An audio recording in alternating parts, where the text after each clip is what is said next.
Hey y'all, I'm Carrie, and this is Monstrous.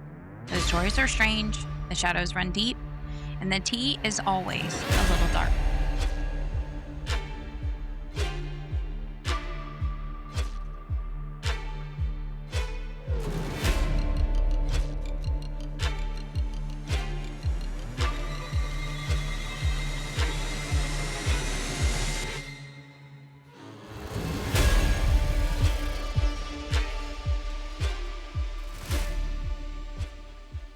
All right, welcome back, guys. So today we have a special bonus episode. I'm joined by Simon Michael, who is a former criminal barrister who turned to novelist. He's often called the British John Grisham.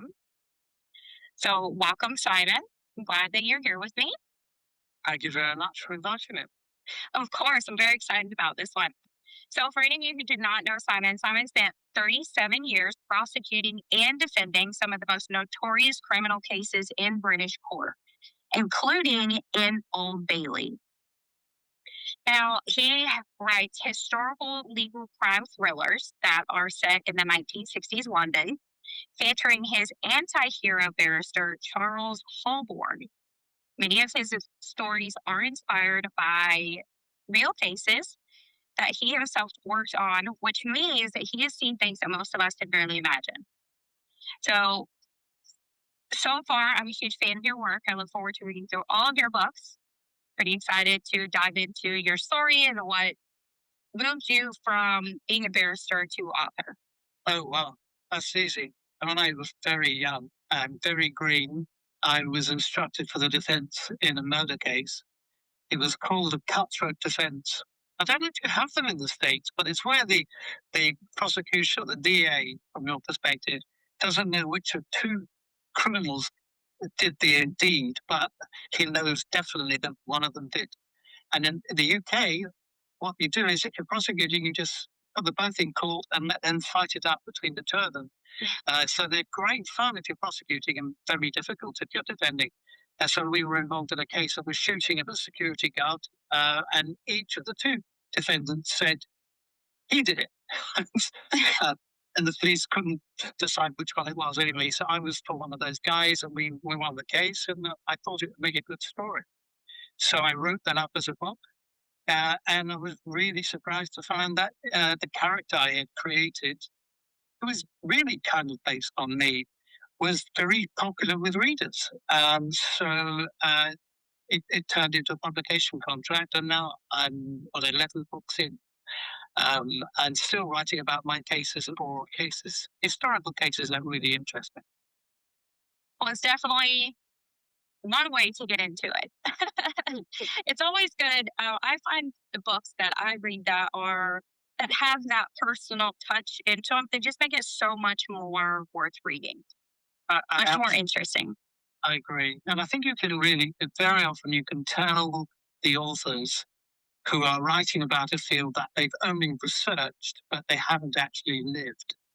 Right. For me, authenticity is absolutely essential. So, I can tell you what it smells like down in the cells of the courts at Old Bailey, and yeah. And I can tell you exactly what sort of conversation goes on in the rooming rooms between the barristers on opposite sides, so because I've done it, I've done 37 years of it. Right. And I think that's really important. It brings the books it brings them to life. Right. I completely agree with that. Now, speaking of your criminal career, you spent decades prosecuting and defending very serious crimes. What is one of those cases that stayed with you long after it came to an end? Oh, that's easy. That was called the Waxwork Corpse. And it was very famous, a very well-known case in the UK about a guy who killed his wife and dumped her body in the deepest lake in Britain. And he should have got away with it. I mean, she was a very difficult woman. She had multiple affairs. She drank like a fish. She used to rub her husband's nose in her affairs. She didn't hide them. Our boyfriends would pick her up from the house and they'd go off for through a dirty weekend of some hotel, and then the porter would bring her back and just deposit her at the front door. She was a very unpleasant woman. Anyway, eventually she came back from a particular weekend with one of her boyfriends, and there was a row with her husband, and she ended up dead. And he took her all the way to Wasswater, which is this lake, managed to dump her into Wasswater, tied down with a concrete block. And he would have got away with it. He did actually get away with it for nearly 10 years. Well, he was a very unlucky guy because of this huge, huge lake. There is like a finger of rock sticking up from the bottom. It's called Tiffin's Rock. It never broke surface, so people who didn't know the lake didn't know it existed. The only people who knew it existed were the local diving club, because they used to use that finger of rock as a beacon to going out for night dives to test their skills. So he dropped her in this lake, and he landed her right on top of this little finger of rock called Tiffin's Rock. It's always under the surface, so no one knew it was there. And it just so happened that the temperature of the water at that point where she landed was between 0 degrees centigrade and 1 degree centigrade throughout the year. And when you put a human body into water at that temperature, it becomes adipose, wax-like. And she was perfectly preserved. She looked like a waxwork dummy. She looked exactly like the day she went in. But she got covered up with silt over the years until about 9 years after the event. A young diver was out doing her first night dive, and she went down to Tiffin's Rock and she put her hand out to it to turn herself around in the water. So it's the middle of the night, okay, she's got a torch and a navigator behind her who is supposed to help her if she gets into trouble, but otherwise not interfere. She has to navigate using a compass to Tiffin's Rock, turn around and come back. She got her hand out and she managed to dislodge a whole load of silt and found herself looking down into the face of another woman. Oh my goodness. Yeah. And when she, as you can imagine, she bolted to the surface really quickly. And she said to the guy, well, there's a woman down there, there's a woman down there. And he said, no, dear, you just came up too fast. You've got the bends. I told you you're going deeper than normal. You're meant to come up slowly and in stages, and you went straight for the surface. So you're just having hallucinations caused by nitrogen narcosis. And she said, no, I saw the body before I came up. But he didn't believe her, and no one believed her until a few weeks later. The police were out looking for a completely unrelated young walker who'd gone missing on a walking holiday. And they took a photograph into the diving club where this young lady the diver was sitting having a drink with her boyfriend, and showed her the photograph and said, have you seen this woman? That's the one in the walker. And she looked at it and said, no, I've not seen her. There's a different one down there, but that's not her. The police had no choice but to send out divers because they had to. And they found this woman 10 years after she'd gone down. Oh, that is crazy. And she looked the same. The day she went down, she looked exactly the same. Her features were the same. Her teeth were all still in place. They were able to identify her from dental records almost immediately. Which is why we called her the Waxwork Corpse. On the television and the radio, and so the journalists, they all called her the Lady in the Lake. But that one really stuck in my head. It was such a wonderful story. There's a love story involved in it as well. So I wrote that one. This is book 5 in my series. And it's very popular because a lot of people in the UK still remember the case. Right. Yeah, it sounds very, very interesting. It's wild how nature works and how nature can preserve things like that. Like the same thing happens in bogs or bog bodies. It's basically the same process. It's crazy how nature can just do that without even trying. Yeah, the bog bodies are amazing, aren't they? Oh, yes. They get a sort of coppery colour to their hair and so on, but they look, it's like they're like tanned leather when they come up. Right. It's incredible. Yeah. It is. Bog bodies are very interesting to me. Yeah. Now, When you decided to retire and you writing full time, did your colleagues think you had did they think you had lost your mind? Yes. And my parents were still alive then, and my dad just, they came from working class people, they had no money. And so the idea that their son should throw away a career where he earns an absolute fortune to try his hand at writing novels, and they really did think I'd had some sort of midlife crisis and breakdown. And the people at my office were just, they really couldn't understand it. But it was largely to do with the fact that the head of that office, who was a good friend of mine and was about 2 years younger than me, we used to talk a lot when we were dealing with cases together. We'd be at court with our feet up in the roving room, waiting for the jury to come back with a verdict. And we'd always talk about what are we going to do when we finish doing this. And he said, "Oh, I'm gonna go visit all these countries. I want to go to the Galapagos Islands. I want to do this and that." And I said, "Well, when I retire, I'm going to have a go at writing again." And he got pancreatic cancer and died within very few. And it made me sit back and think, hang on, how long am I going to put this off? So I decided, okay, you only live once, and I'm going to go for it. And so that's what made me decide to retire early and give up those last few million bucks I might have earned. I'm sure you probably made it up in your writing for sure. Well, yeah, well, Yeah. you earn very little as an author. You don't get much. It's a lot more fun. Right. It's you have that freedom that you don't have with everything else. It's also the fact that I can give vent to my creativity, which is not something you do very often when you are a law attorney. And so that's why I've written so many books. In 10 years, I've written 13 published novels.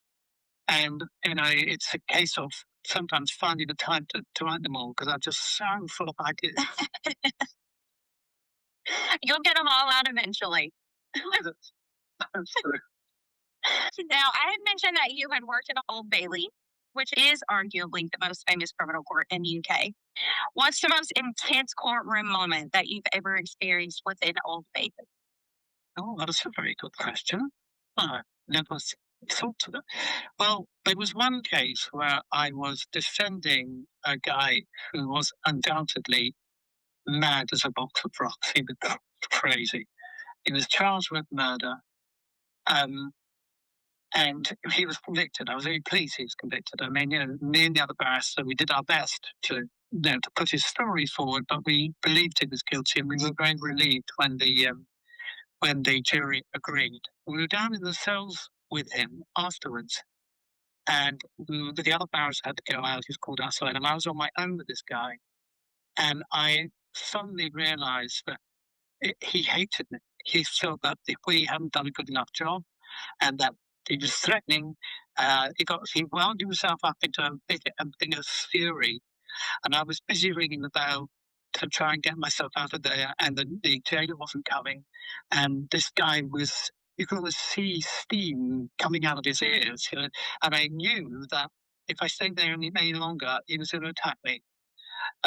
He wasn't very big, but he was tough. And I kept on pressing the button, and I eventually got the head jailer to come and lifted the wicket down. There's a sort of metal gate in the door. And he said, "Are you all right, sir?" And I said, "No, just get me out of here, please." And he didn't let me out. But that was the scariest moment when I actually feared for my own safety. Oh my gosh. I don't know what I would do in a moment like that where you're just trapped and you can't get out. Yeah. And of course, he'd been convicted of murder, so really he had nothing to lose because he Right. prison for the rest of his life anyway. He then, some years later, he claimed that he converted to Islam. He changed his name, I don't know what it was but to some Islamic as an Arabic sort of name. And then he managed to get a letter to me through my office telling me that he was now a man of gold, and he really hoped that he could maintain correspondence with me. And I didn't trust it. I didn't trust it. No, thank you. And I just ignored the letter. Yes, I probably would have done the same thing. No, thank you. So you mentioned that you knew that he was guilty before the verdict came down. How hard is it to be able to do your job in defending the way you need to, but know deep down that your client is guilty? Well, it's not easy. If you actually know that they're guilty because they tell you, you're not allowed to represent them on a basis of a not guilty plea from then on. You have a duty to the court not to mislead the court. So if he says, "Oh no, I did it, but please try and get me off," then you have to walk away, and you have to say to him, if you say the same thing to the next guy who represents you, they'll walk away as well. Um, and you can offer to do the best you possibly can in mitigation and to reduce the sentence. But that is knowing. It's different from when you strongly suspect. And I've had lots of cases where I strongly suspected that somebody was guilty. And I've even said to them in some cases, look, my job is to be your mouthpiece. If you want me to tell the jury that's what happened, I will tell them that. But I don't believe it, and I don't just going to believe it either. So maybe you want to think again. And there is, when I started the bar, the corruption in the Metropolitan Police was so endemic.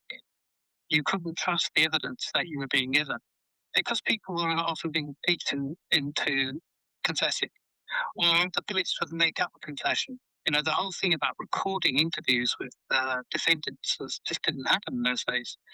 And the Met were known to be a thoroughly corrupt institution. In fact, the Commissioner of Police, when he wrote his autobiography a few years later, he said, "I just hope we catch more criminals than we employ." So, so that you couldn't trust the evidence, and so if you couldn't trust the evidence, it was very dangerous to reach a conclusion until after the case was over. But you do learn to just put your feelings to one side and just do your job.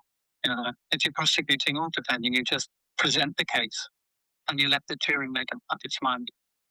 That's pretty hard to do is set those feelings aside, though. Yeah, it can be, especially when you've got a case where vulnerable people like children have been hurt. You know, and really want justice to come to this guy, and you have a job to to represent them as best you can.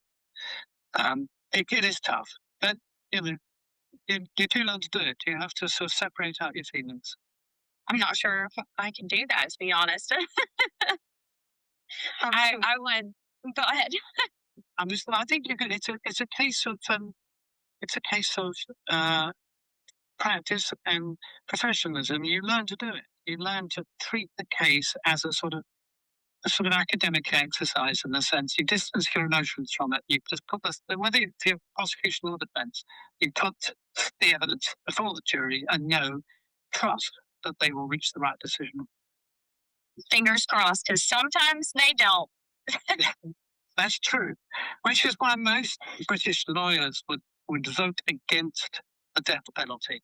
I know that they have the death penalty in a number of American states still, and people spend lives on death row. Yeah, I don't think we can do that over here because you know, when you make a mistake and courts do sometimes make mistakes, if you've hanged or electrocuted the guy, you can't put that mistake right. No, you can't. There are, and even in here in the U.S. for the states that do still have the death penalty, many of them haven't used that in years. So many of the criminals are sentenced to death row, but they just sit there. They spend their entire sentence on death row rather than just getting rid of it and doing a life sentence. Yeah, yeah.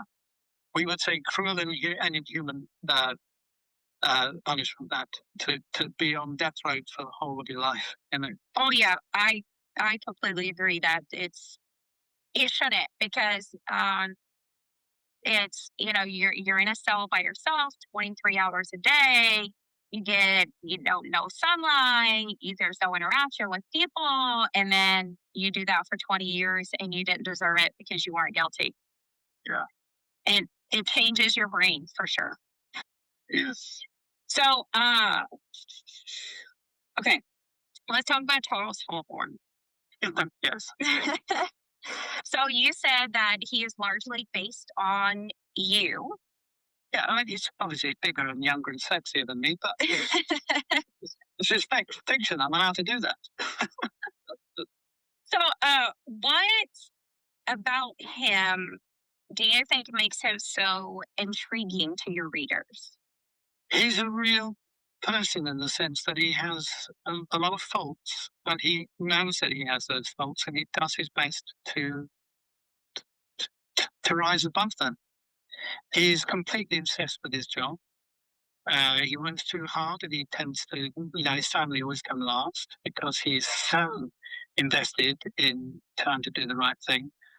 He has a sort of a savior complex. He doesn't, if anyone needs his help, he has to go and help, especially if they are unfairly accused of something. Um, and he's a man of his time as well. I mean, in the 60s, you must have seen the series Mad Men, or you know about the series Mad Men. Yeah. Okay. That was a time when women had to fight for the right to have their own bank account. They couldn't, they were frowned upon if they wanted a career. They were supposed to be home bringing up babies.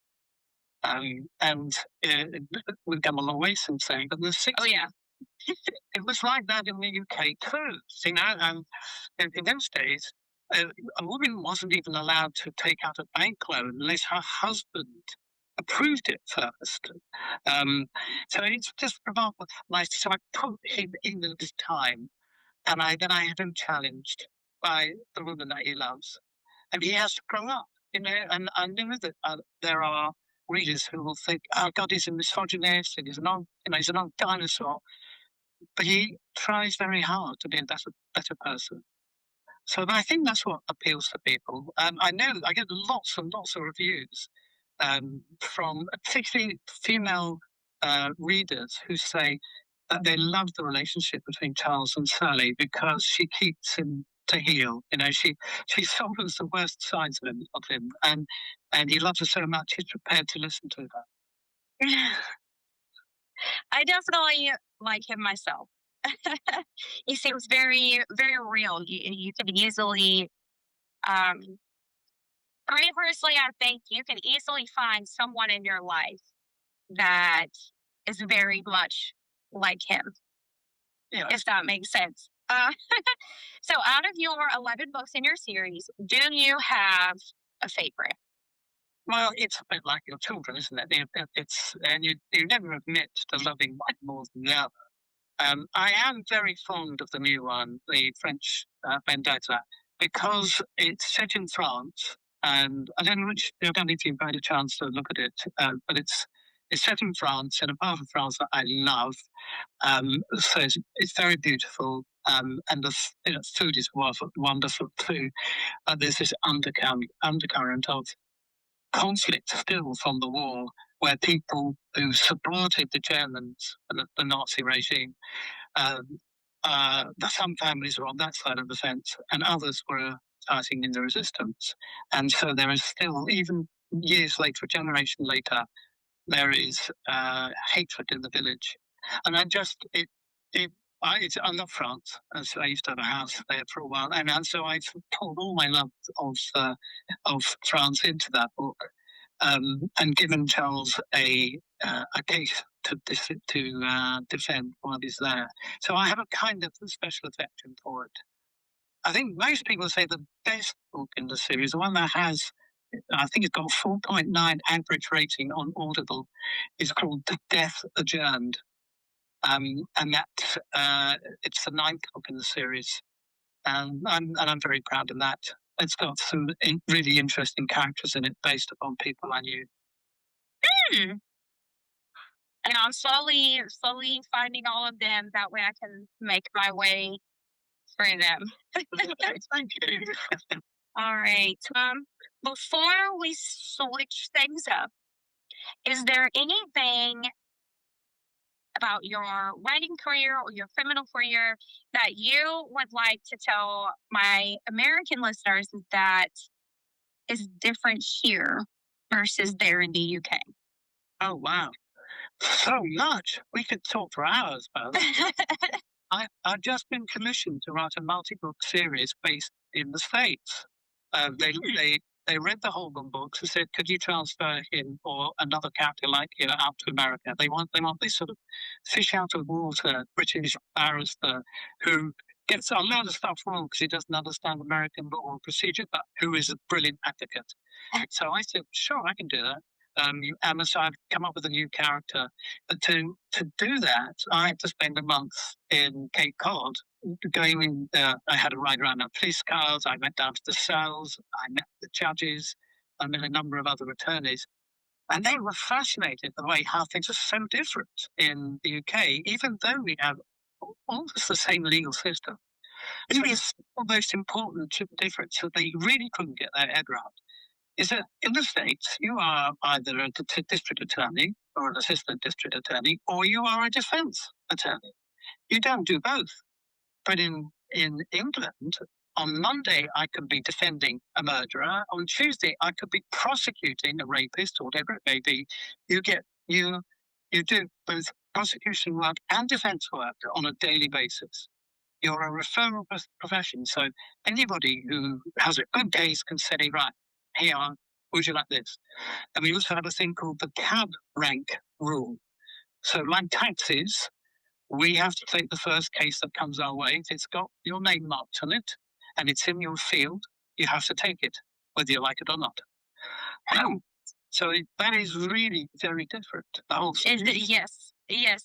I've never heard of it being run like that. So that is wild. It's crazy how different the legal systems are because most of our laws came from the UK, That's right. but they're so different. They parted company and they sort of kind of diverged over the years. But the same principles still exist, which is interesting. And so I found it easy to understand what was happening in court. But of course, I have to wear a wig and a gown. I have to wear a full regalia for that, which you guys don't. And that's why I wish the Brits would get rid of that ridiculous 400-year-old fashion accessory that you wear some horsehair on your head. It makes no sense to me at all. But the basic thrust is just the same. I find it very interesting to see how different countries' systems and the way that their legal systems work are different and how they're alike. I find it very, very interesting. Another big difference is we don't have jury selection like you do. We are not allowed to know anything about the jurors. Not their names, not their jobs, nothing. They are drawn at random, using a computer, looking at the actual people who are registered to vote, and you just get 12 people. You don't know who they are. You're not allowed to ask what goes on in the jury room, either before, during, or after the case. And a lot of the attorneys who I work with are saying, how do you know if they're not biased? And I say, well, you have to take it on trust that there will be enough honest men or women in the jury room to keep them on track. Right. And it doesn't seem to work. Well, yeah, it seems to be working well. Why change something if it works perfectly fine? Yeah, exactly. So I learned in my month on the Cape, I learned a lot of stuff that was different, but essentially the systems are very similar. So I'm hoping my new hero his name is James de Vries. He's the grandson of an earl, so he's posh, aristocratic, very different from Charles, who's working class, ex-criminal doctor. And so I've gone to the other extreme, and I've placed him in the middle of a murder trial on the Cape. And that'll be fun. Yeah, I hope so. I'll have to keep my eyes out for that one. Okay. Okay, so now we're gonna tell each other a case from our respective countries. Okay. So that way we get a little bit of criminal world from both ends, if that makes sense. Okay, would you like to go first, or would you like me to go first? You go first. I've been doing all the talking. You go first. Okay, so I have the Texarkana Moonlight Murders. This one was a series of 4 violent attacks in Texarkana, Texas, and Texarkana, Arkansas. These happened between February 2nd and May 3rd, 1946. That's an old one. 8 people were attacked. 5 of them were fatally attacked. Obviously, the killings occurred at night on weekends, targeted couples who were in isolated locations, so like lovers' lanes, quiet roads, remote farmhouses. And the killer became known as the Phantom Killer. And some people have also called him the Phantom of Texarkana. Mhm. So the first attack was at Lovers' Lane in Bowie County, Texas. Jimmy Hollis and Mary Larry were approached by a masked man, and this masked man thing becomes a theme. Hollis was struck twice in the head. His skull was cracked, and then Larry was unfortunately sexually assaulted with the perpetrator's gun barrel. That becomes the theme of the entire thing. Our next victims were, Richard Grisham and Polly Moore. They were shot in the backs of the head in an Oldsmobile vehicle on a quiet, secluded area as well. Next was Paul Martin and Betty Booker. They were killed in a similar pattern. Then in Arkansas was the final attack. It was Virgil Starks was shot through the front window, and then his wife Katie was shot twice in the face, but she survived her attack. Mm. So then it's a multi-jurisdictional investigation. Texas Rangers are involved. All the evidence comes together. They finally figure out that Joel Sweeney, who was a career criminal and car thief, through his wife's statements, he was married, through her statements and the circumstantial evidence that linked him, though she did refuse to testify. Now, eventually, they did have to drop the murder charges against him because his wife refused to testify. But he was convicted on other crimes and sentenced to prison. So we know who did it in this case, but he never actually went to prison for it, solely because one witness would not testify. They couldn't force it to, because I think that there is the same as it is here. You can't force a spouse to give evidence against their other spouse. They can do it if they want, but they can't be forced. Yeah, that's correct. And she handed over circumstantial evidence, and she told them what she knew, but she refused to get on the stand. Yeah. Interesting case. It is, definitely. It's on my list. We're going to cover it in full detail, but it's a long one because it spans over years. That's the rundown of the Texarkana Moonlight Murders. Right, okay. Now, do you want to hear about one of my favorite murders here? So, have you ever heard of the Cray twins? Kray. I don't know if they are well known in the States. I don't think I have. Okay. They were 2 psychopathic twins who ruled London's underworld for a generation. They made a lot of money from protection rackets. I'm sure you know they are. They from illegal gambling, from the sex trade, and they had sort of at a time when the Metropolitan Police was, as I say, institutionally corrupt, and they had many policemen in their pockets at the time. They used to boast, for example, that if anyone went into a central London police station with any evidence or whispers about what they were up to, they went in before lunchtime. By tea time, they would have heard it because they would have had so many policemen on the phone to them saying, if you pay me a little bit, I'll give you this information about what's going on. They were And the worst thing was they had a number of very senior politicians in their pockets as well, very senior. So this is almost like, Chicago style mafioso family. Right.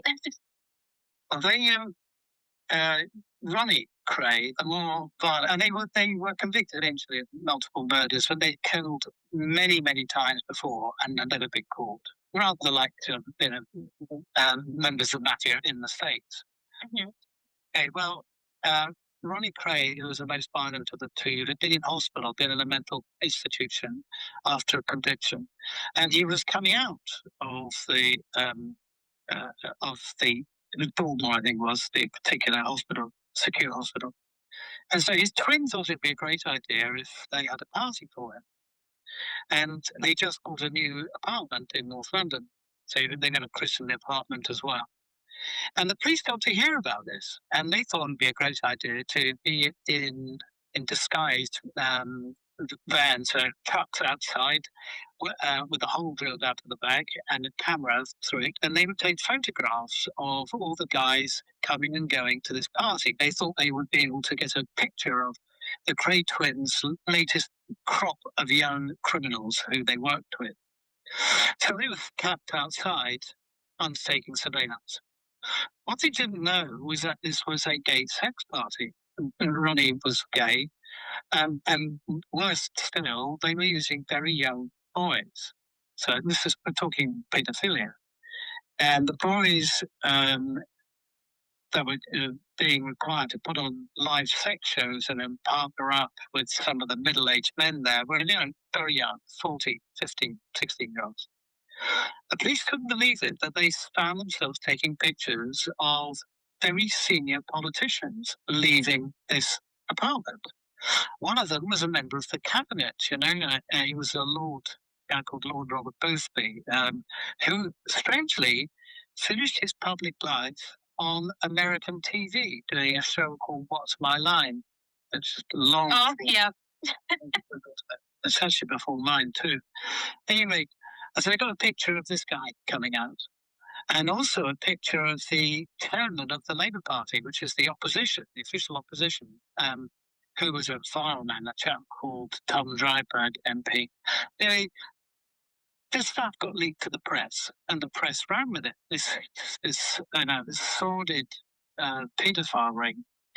But the Conservative government didn't want another cover-up. They just unveiled one in which their leader had to change and one of their ministers got sacked.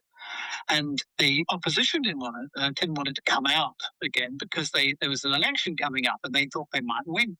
So the two sides of the political divide got together, and they basically told the Commissioner of Police to destroy the file, which they did. They then went put him in front of the cameras and a journalist, and he said, "No, we've never had such an investigation. The stuff in the newspapers is made up." And the result was that Boothby sued for libel against the newspaper and won huge sum of damages for having printed a true story. Well, the police realised that they couldn't get these guys. They had members of the government in their own pockets. Right. And from then on, they went on a rampage of murder. The first one was that Ronnie Cray walked into a pub in the East End of London called the Blind Beggar with a revolver in his hand. He walked up to a guy at the bar, put a gun to his head and blew his brains out in front of 30 witnesses, and no one saw anything. Holy moly. And then they decided that they were going to get rid of a guy who had the name, his nickname was Jack the Hat McVitie. And he was called Jack the Hat. He was an attractive young man, but he was losing his hair early. So he used to wear a truly hat to cover his bald spot. So he was called Jack the Hat. And Jack the Hat was one of their own men. He was responsible for distributing the drugs that they sold. Unfortunately, he was taking as many drugs as he was delivering. And eventually they decided to get rid of him. So they invited him to... What they did was they went to an apartment in London where they knew the guy who rented it. Now, this guy was in prison at the time. But his wife was there with their two children, and they knocked on the door at 10 o'clock at night. The lady concerned was known as Blonde Carol throughout the trial at the Old Bailey in Two Cross. They went into Blonde Carol's flat and said to her, "We need to borrow your apartment. So do you mind getting out for a bit?" And she said, "But I can't. My kids are ready to go in their bed." No, she was in like in a dressing gown, ready to go to bed herself, and the two small children were asleep. And they said, "Never mind that. We want the flat, so get out." So she had to wake up her children, put them in their dressing gowns, and walk them across the road to a neighbour. So then they had the flat, the apartment empty. They filled it with women and drink and music, and they pretended there was a party going on. And then Jack the Hat came in, and then Reggie Gray tried to kill him using the same gun that a few weeks ago they'd used to kill George Cornell. And the gun jammed. So they went into to Blonde Carol's cutlery drawer, took out her steak knives, and carved him to pieces, this chap. And at midnight, or a little after midnight, when Carol went back to her flat to say, can I come back now, please? My kids have got school in the morning. She was met on the steps by one of the gang who had taken her son's soccer socks, and he was wearing them over his hands like forearms as if they were gloves. And he had been trying to wipe up all the blood on the floor using these soccer socks, and he had blood dripping down from his elbows. um, and what they were doing, there was so much blood, they had tried to get it out of the carpet, but they were unsuccessful. So they were cutting up the carpet and burning it on a fire in the backyard of this woman's house in the middle of the night to try and destroy the evidence. And she kept on complaining during the course of the trial. She said several times she never got her purple candlewick bedspread back. It was the thing that she seemed most worried about, and the reason she didn't get it back was because it had been used to gather up Jack the Hat's body parts and take them out where they were off to a place called Candy Island, where they had a place. Basically, they fed them to the pigs on Candy Island. Thank goodness. And during this time, the police weren't even involved. They weren't interested because they had seen so many careers ruined by trying to go after these Cray twins when they had really very powerful cabinet ministers against them. They saw it was a waste of time. So they basically had this free run, like a free hit, for 2 to 3 years. No one gave a damn what they did. They just got on with it. And it was some years later before finally an honest policeman from the Metropolitan Police put together a task force of hand-picked men from all around the country, people he knew he could trust, to put the task force together. So when he was asked by the Commissioner of Police, would you, it was time you did something about the Cray twins, he said, "I'm not doing it unless, one, I can choose my own men, hand-pick them, because I know if I take these people from Scotland Yard, we'll be out within minutes. And I don't want to be based at Scotland Yard. You have to put me somewhere else. And I want a cover story. I want a story that I'm doing something completely different." And his name was Superintendent Leonard Reed. He was known as Nipper Reed because he was a very little man, and he used to box. And he had a nickname, Nipper Reed. And he put together the team that finally caught them. They went to prison for the longest prison sentences for murder this country has ever seen, even now. Oh, wow. And the judge said to them, he said, "I think the public has earned a few years' break from your activities." I would agree. So that's one of my favourite murder cases. Because although they kill a lot of people, it did end with that day caught. Right. It just took a little while and the right person. Yes, exactly so. Exactly so. The Cray twins were entered into a deal with a well-known American mafia family from Philadelphia, and they were going to take over the London's gambling. And we came very, very close to having the Italian mafia on British shores, and it just fell short at the final sort of deal stage between them. They couldn't agree the terms. But we were very fortunate not to have Chicago. Definitely. Because then you would have had to deal with both. Yes, exactly. That would have been awful. Well, that was a good It's one. I've never heard of that one. right. Well, if you're interested in the Craig twins, I mean, there were multiple murderers, very evil men, and yet the strange thing was they were sort of celebrity criminals in their own part of London. And old ladies would say, "Oh, they're such nice blind boys," and and yet they just go around killing people, amongst other things. It's crazy how that works. The biggest criminals that most countries have, that's what people all around them say. They were so nice and polite and caring. Meanwhile, they're killing people. Yeah, exactly, exactly. Yeah, I'll definitely I'll add them to my list and do some looking into them. They're very interesting. Yeah. Well, if anybody wants to read any of my books, they make a significant appearance in all of them until they get caught. The first 8 books, especially books 3 to 8, is there are the people in the background or the people actually in the foreground committing all the crimes, which my hero Charlie has to circumvent. Gonna make his way around them so that way he can do his job. Yeah, exactly. Okay, so tell all of our listeners where they can find you, where they can find all of your books. Well, they can look on my website, which is www.simonmichaelauthor.com. At simonmichaelauthor.com, and you'll see references to all the books there. You can click on any of the links and see all the reviews and the nice things people have said about them, and you can buy books. It'll take you directly to Amazon.com, or I suppose some of them might go to Amazon.co.uk, but no, I think they pretty much all have US links in there as well. So that's where they can find those out.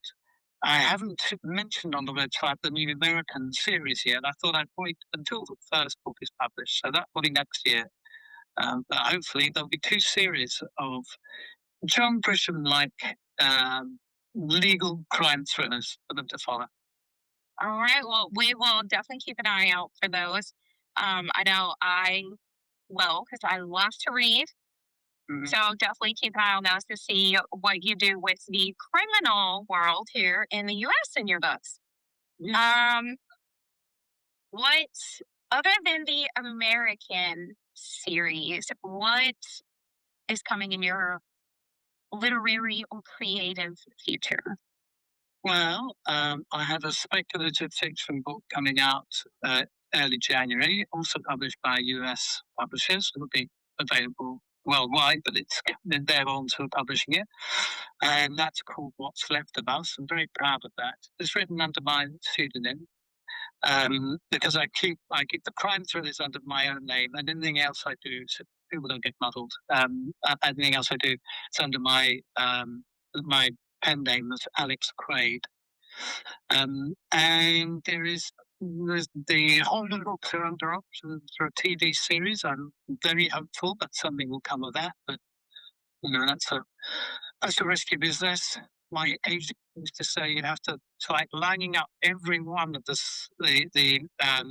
every one of the planets in the solar system, so they're all in a direct line before anything happens. You've got to get your director and your the producers and the money and the cast and the screenwriter. Everything's got to be perfectly in line, and if any one of them falls out of line, then the whole thing collapses again. So I'm not getting too excited about that, but that would be terrific if they did make a TV series. Yes, definitely.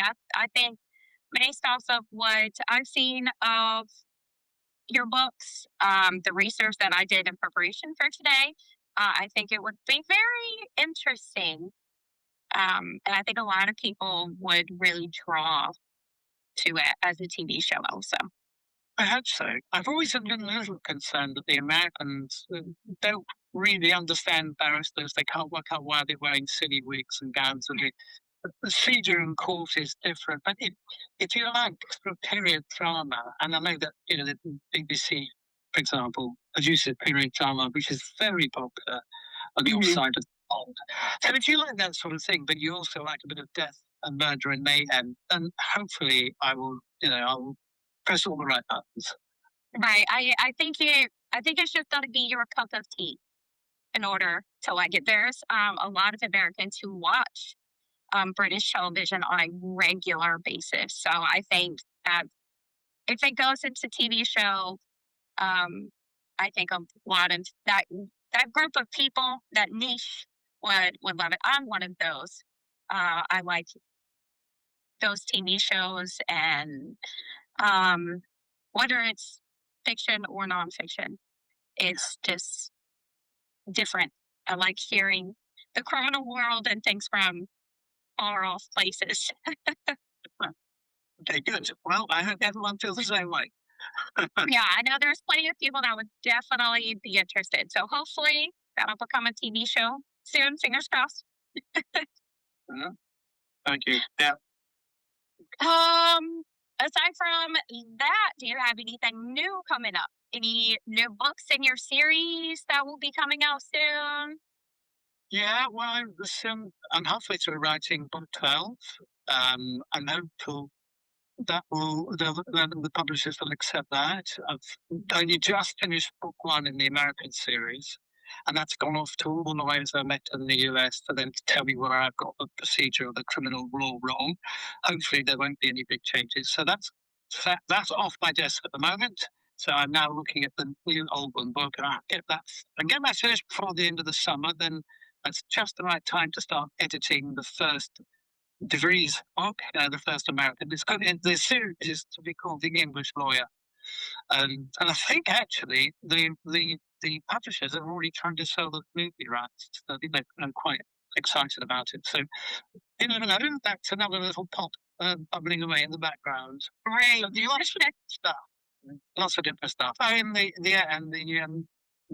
what's left of us, the speculative fiction novel, has been that they've sold the audiobook rights. So I've been doing a very complicated pronunciation guide for some American actor to understand what I'm talking about. All right. So I am going to link your email or your email. Oh my goodness.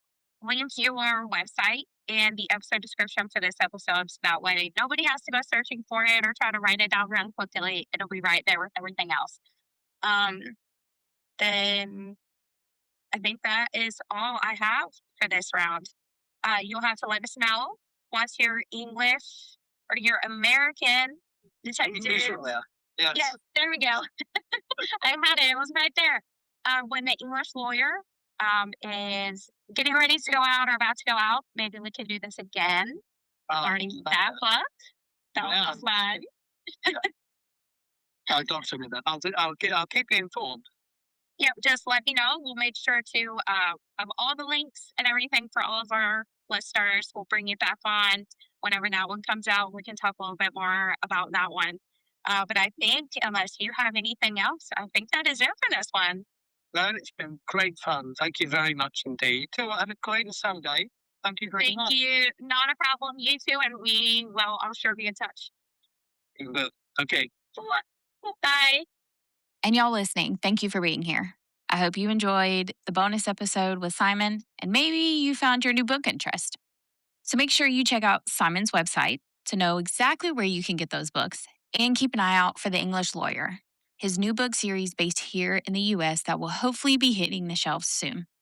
But for now, that's all I have for you. I hope y'all enjoyed your 4th of July weekend. We will be back on the 13th. And until then, make sure you watch for monsters, don't kill people, and I'll catch y'all then. Bye, y'all.